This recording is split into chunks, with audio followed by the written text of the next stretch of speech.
Thomas Soto. C'est l'une des plus grosses fusions de tous les temps. Le laboratoire américain Pfizer va fusionner avec l'irlandais Allergan. Bonjour Nicolas Barré. Bonjour Thomas. Voilà une fusion à 160 milliards de dollars et qui fait polémique même aux États-Unis car ces deux-là sèment d'un amour fiscal. Exactement, on assiste en fait au plus gros exil fiscal de tous les temps, puisque en fusionnant avec son plus petit concurrent irlandais, eh bien Pfizer va aussi déménager son siège pour payer moins d'impôts en Irlande. Imaginez que demain Total ou BNP Paribas aillent s'installer aux îles Caïmans. Vous imaginez la polémique? Eh bien c'est la même chose aux États-Unis. On est en pleine campagne présidentielle. Barack Obama est intervenu, mais pour l'instant sans effet. Mais c'est vrai que c'est choquant, objectivement. Oui, alors les dirigeants de Pfizer ont un argument massu. Ils payent 26% d'impôts sur leurs bénéfices aux États-Unis. Ce sera 17% en Irlande. Sur un groupe de cette taille, ça fait des milliards de dollars en moins. Alors, on peut tirer plusieurs enseignements de cette histoire. D'abord, la concurrence fiscale entre les pays, c'est une réalité. C'est très très fort aujourd'hui. Et puis deux... L'Irlande qui fait partie de l'Union européenne, rappelons-le au passage. Exactement, voilà. exactement. Il y a plusieurs pays de l'Union européenne qui se livrent à cette concurrence fiscale.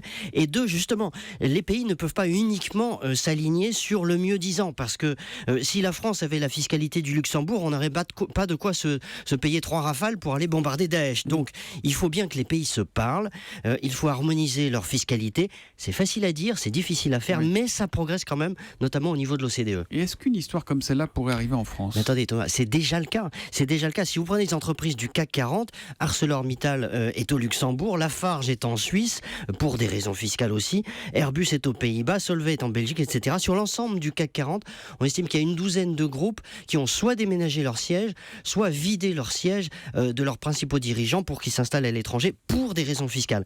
Et quand ces centres de décision s'en vont, eh bien c'est une perte pour le pays, c'est une perte pour la recherche, c'est une perte pour les sous-traitants qui travaillent avec ces grands groupes, etc. Donc il faut absolument garder ces centres de décision chez nous.